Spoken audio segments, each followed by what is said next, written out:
오늘 우리에게 주신 하나님의 말씀 함께 보겠습니다. 베드로후서 1장 1절에서 11절 말씀입니다. 예수 그리스도의 종이며 사도인 시몬 베드로는 우리 하나님과 구주 예수 그리스도의 의를 힘입어 동일하게 보배로운 믿음을 우리와 함께 받은 자들에게 편지하노니 하나님과 우리 주 예수를 알므로 은혜와 평강이 너희에게 더욱 많을지어다. 그의 신기한 능력으로 생명과 경건에 속한 모든 것을 우리에게 주셨으니 이는 자기의 영광과 덕으로서 우리를 부르신 이를 알므로 말미암음이라. 이로써 그 보배롭고 지극히 큰 약속을 우리에게 주사 이 약속으로 말미암아 너희가 정욕 때문에 세상에서 썩어질 것을 피하여 신성한 성품에 참여하는 자가 되게 하려 하셨느니라. 그러므로 너희가 더욱 힘써 너희 믿음의 덕을, 덕의 지식을, 지식의 절제를, 절제의 인내를, 인내의 경건을, 경건의 형제의 우애를, 형제의 우애의 사랑을 더하라. 이것이 너희에게 있어 흡족한즉 너희로 우리 주 예수 그리스도를 알기에 게으르지 않고 열매 없는 자가 되지 않게 하려니와 이런 것이 없는 자는 맹인이라 멀리 보지 못하고 그의 옛 죄가 깨끗하게 된 것을 잊었느니라. 그러므로 형제들아 더욱 힘써 너희 부르심과 택하심을 굳게 하라. 너희가 이것을 행한즉 언제든지 실족하지 아니하리라. 이같이 하면 우리 주 곧 구주 예수 그리스도의 영원한 나라에 들어감을 넉넉히 너희에게 주시리라. 아멘. 본문을 가지고 신성한 성품에 참여하라는 제목으로 말씀 증거하겠습니다. 베드로후서 말씀은요, 예수님의 수제자 베드로가 소아시아 교회 성도들에게 보낸 편지입니다. 베드로 전서가 교회 밖에 로마로 인한 그 핍박에 대해서 성도들을 위로하고 권면하는 말씀이라면 이 베드로후서 말씀은 교회 안에 침입해온 이 거짓 교사들, 이단들의 가르침에 대해서요, 성도들을 교훈하고 또 대처하는 말씀이 바로 이 베드로후서 말씀입니다. 오늘 읽은 말씀, 이 베드로후서의 초반부는 성도들의 신앙 성장과 관련된 내용으로 베드로가 기록을 하고 있습니다. 구체적으로 4절에 보면 신성한 성품에 참여하는 자가 되라 라고 이야기하고 있습니다. 하나님을 닮고 예수님을 닮으라는 뜻입니다. 그렇다면 본문을 통해서 우리가 어떻게 또 왜 신성한 성품에 참여할 수 있는가 말씀을 통해 한번 살펴보도록 하겠습니다. 먼저 어떻게 신성한 성품에 참여할 수 있을까요? 그것은 베드로가 우리에게 주님을 닮는 것이다 라고 이야기를 하고 있습니다. 오늘 말씀에서 보면 반복되는 단어들이 등장합니다. 그것은 뭐냐면 안다라는 단어입니다. 2절과 3절에 보면 2절 상반절에 하나님과 우리 주 예수를 알므로, 3절 하반절에는요, 우리를 부르신 이를 알므로, 우리가 주님을 안다라고 이야기하고 있습니다. 알 수 있다라는 것이지요. 여기서 안다라는 것은 어떤 지식과 정보를 듣는다라는 의미가 아니라 친밀한 교제를 통해서 관계성 속에서 알아간다라는 것을 의미하는 것입니다. 참된 지식, 인격적인 지식을 말하는 것이지요. 바울은 추상적으로 말하고 있지 않습니다. 알아라 이렇게 추상적으로만 이야기하지 않고 구체적으로 하나님을 알아갈 수 있는 방법이 뭐냐, 예수님을 닮아갈 수 있는 방법이 뭐냐, 오늘 본문에 이 5절 이하로 계속해서 설명을 하고 있습니다. 힘써 알라라고 말하면서 7절까지 8가지 덕목들을 이야기하고 있는데요. 이 모든 것들이 우리가 주님을 알아가는, 다시 말해 신성한 성품에 참여하는 방법들인 것입니다. 먼저 주의 성품에 참여하기 위해서, 하나님을 알기 위해서 그 시작을 믿음이다라고 이야기를 합니다. 여기서 말한 믿음은 무엇입니까? 나로부터 시작되는 것이 아니라 하나님으로부터 공급된 것을 이야기합니다. 은혜다라는 것이지요. 다시 말해 우리가 하나님을 닮아갈 수 있다라는 걸, 주님을 알아간다라는 것은 전적인 은혜다라는 것입니다. 창세기에 보면 하나님께서 자신의 형상을 따라 우리를 만드셨다라고 말합니다. 닮을 수 있게 사람들에게 은혜를 베푸셨다라는 것이지요. 자, 그러면서 이어지는 7개 덕목들이 나오는데요. 자세히 살펴보진 않겠습니다. 그런데 특징이 있습니다. 뭐냐면 그 각각의 믿음을 제외한 각각의 덕목들은요, 우리가 노력해야 된다라는 것입니다. 알아가도록 힘써야 된다라는 것이지요. 간략하게 설명을 드리겠습니다. 먼저는 믿음의 덕을 더하라고 말합니다.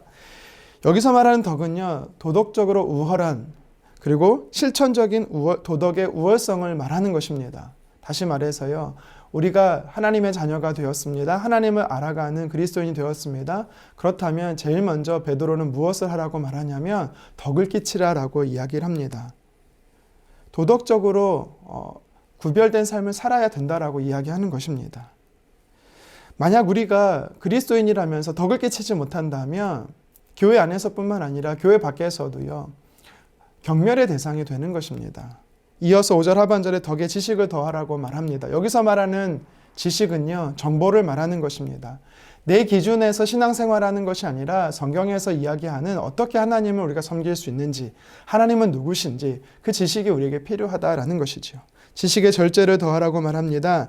내가 성경을 좀 안다고 해서 다른 누군가를 신앙생활의 걸림돌이 되게 하는 이 무절제한 삶을 살지 말라라는 것이지요. 절제 인내를 더하라고 말합니다. 여기서 말하는 인내라는 것은요, 자기 자리를 지킨다라는 것입니다. 어렵고 힘든 상황이 우리 가운데 온다 할지라도, 또 어떤 핍박과 환난이 온다 할지라도, 그 시련이 있다 할지라도 하나님의 말씀을 붙잡고 그 자리를 지키라는 것입니다. 이어서 인내의 경건을 더하라고 말합니다. 여기서 말하는 경건은 하나님을 공경하는 것입니다. 하나님을 경외하는 것입니다. 하나님보다 높아져 있는 것을 내려놓으라라는 것이지요.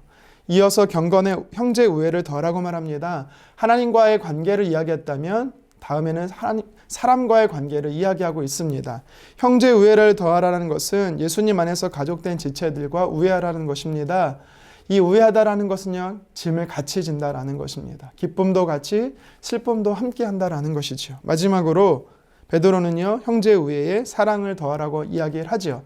여기서 말하는 사랑은요, 아가페로서 희생적인 사랑을 의미하는 것입니다. 베드로가 말한 이 덕목들, 하나님을 알아가는 삶, 또 신성한 성품에 참여하는 삶이 무엇인지를 간략하게 설명드렸습니다. 좀 정리하겠습니다. 하나님을 알아가는 것은 믿음으로부터 시작합니다. 은혜다라는 것이지요. 그 은혜 가운데 덕을 세우라고 말합니다. 교회 안에서 도덕성이 중요하다라는 것입니다. 그리고 지식이 필요합니다. 하나님을 알아가는 가이드가 필요하다라는 것이고요. 절제가 필요합니다. 내가 좀 안다고 성도들을 멸시해서는 안 됩니다. 인내가 필요합니다. 어렵고 힘든 상황에서 그 자리를 지켜야 합니다. 경건, 하나님을 경외하는 것, 형제의 우애, 함께 짐을 지는 것, 사랑, 희생적인 섬김이 우리 안에 있어야 된다라는 것이죠. 이러한 덕목들을 통해서 하나님을 알아갈 수 있는 것입니다. 신성한 성품에 참여할 수 있는 것이지요.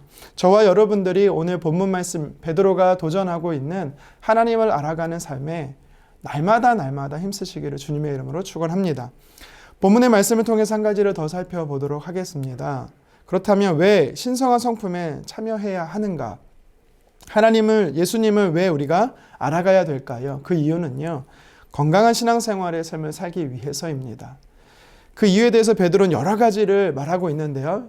오늘 본문의 몇 개의 구절 읽어보도록 하겠습니다. 먼저 2절입니다.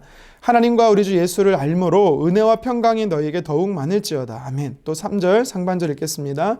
그의 신기한 능력으로 생명과 경건에 속한 모든 것을 우리에게 주셨으니. 아멘. 마지막으로 10절 하반절 읽겠습니다. 너희가 이것을 행한 즉 언제든지 실족하지 아니하리라. 아멘. 우리의 삶에 평강이 넘치도록, 그리고 우리의 삶에 예수 그리스도의 능력 있는 삶을 살도록, 그리고 우리 삶에 실족하지 않기 위해서는 하나님을 닮아야 되는 것, 예수님을 닮아야 되는 것, 다시 말해 신성한 성품에 참여해야 되는 것이죠.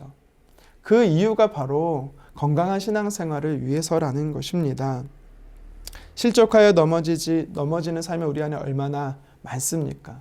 내 안에 평강을 빼앗아가는 상황이 얼마나 많습니까?